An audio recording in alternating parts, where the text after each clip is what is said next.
I would like to make the argument that we don't actually want we don't actually want equality, right? Like the thing, there's this equality is a very awkward thing where it's like in every society. I mean, okay, well, I don't like to make generalizations, right? I don't like. There's only a few there's only a few very specific generalizations that you can make, and actually be pretty firm, pretty solid in your speech there, right? Like there's only very few generalizations you can make.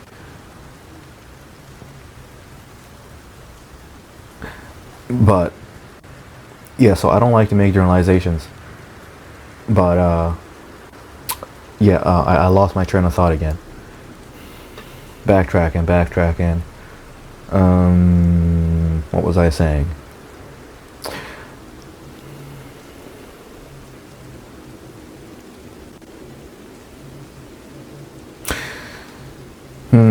All right.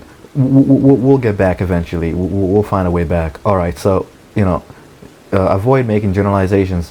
It's easy it's very easy to debunk a generalization. It's very easy to poke a hole in a generalization.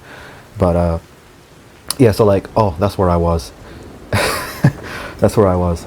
Yeah. So like, let's say that the majority. Okay, this is not a generalization. All right. So like the majority of societies, it's like equality. There's like a semblance of equality. Give America to be like the best exemplar, like the upstanding country, the country everyone looks up to when it comes to people's rights, people's freedom of expression.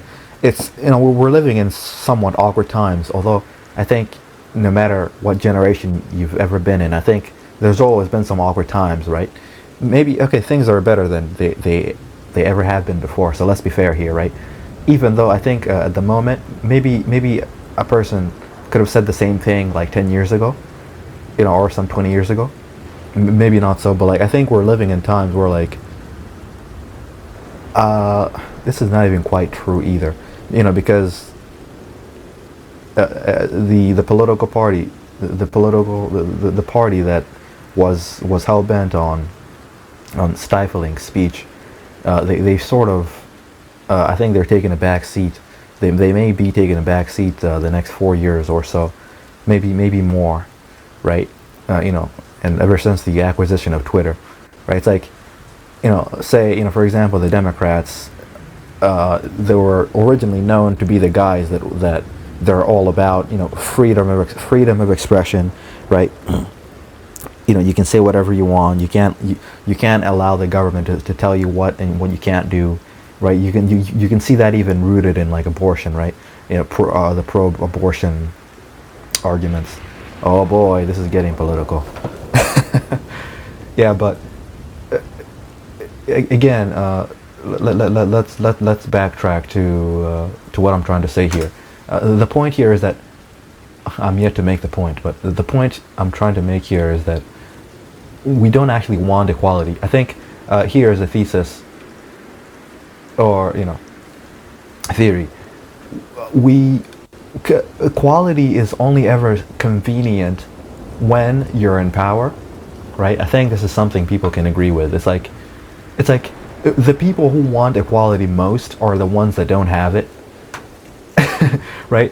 And if in the case that a person in power wants equality for everyone else, it's either that they have something to gain from the people that they would grant equal rights, either they have something that they will gain from it, or maybe I don't know, they're feeling kind of generous, but like most of the times it's like, okay, I will give you individual freedom and you will give me votes.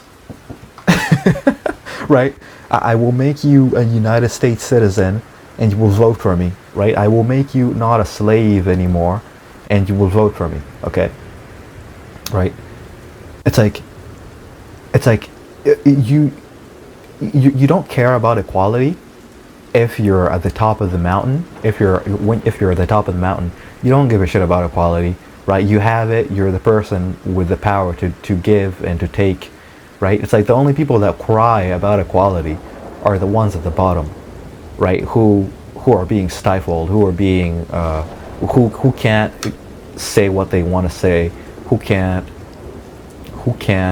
articulate themselves in such a way that won't get them in jail or shot in the back of the house, freaking taken in the freaking back of the woods and shot in the back of the head, or like, right? It's like America is a very good whatever issues existed or may exist in America after the election of the second election of Donald Trump. It's like, just a few months ago, right? Like even like before Elon Musk bought Twitter, it's right. It's like it was such a problem, and some people even believe that if Elon Musk hadn't bought Twitter and Donald Trump hadn't won the presidency, it's like America would have been going down, in the Department of Freedom of Expressions, right?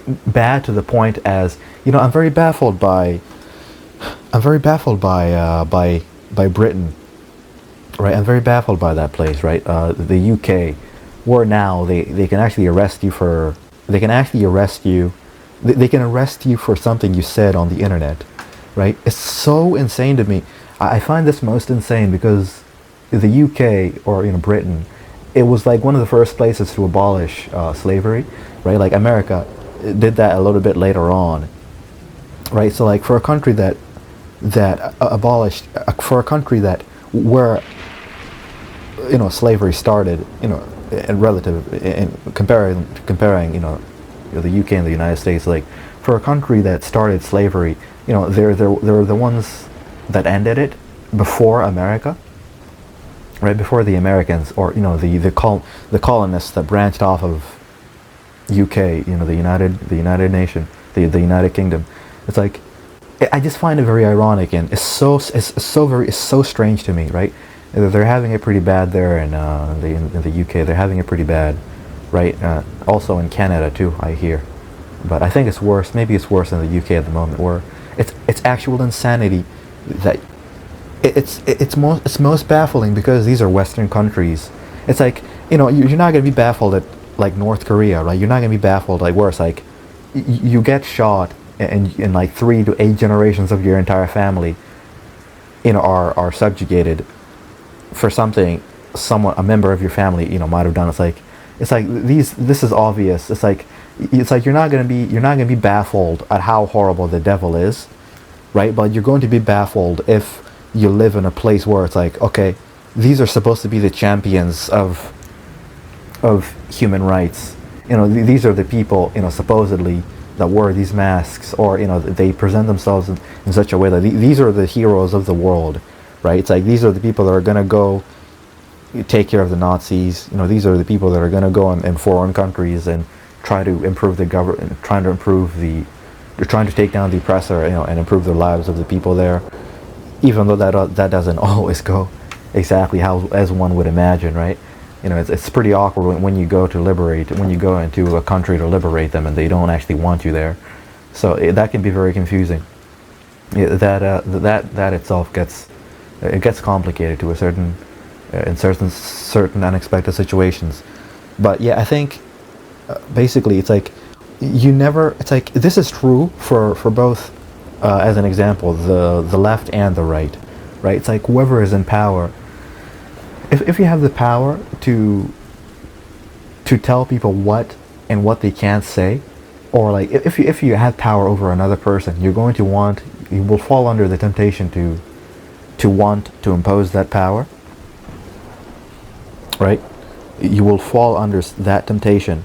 Like it doesn't matter what side of the coin you're at. It's like, if you're a Democrat or a Republican, it's like, power corrupts. The saying is power corrupts, and power corrupts absolutely, something like that, right? It's like you will be corrupted. It doesn't matter what ideology you hold. It's like you're always going to be. It's like each side has its own inclinations, right? It's like, but like I think it's like the one common thing every person of any opposing ideology, the one thing that they always engage in is the stifling of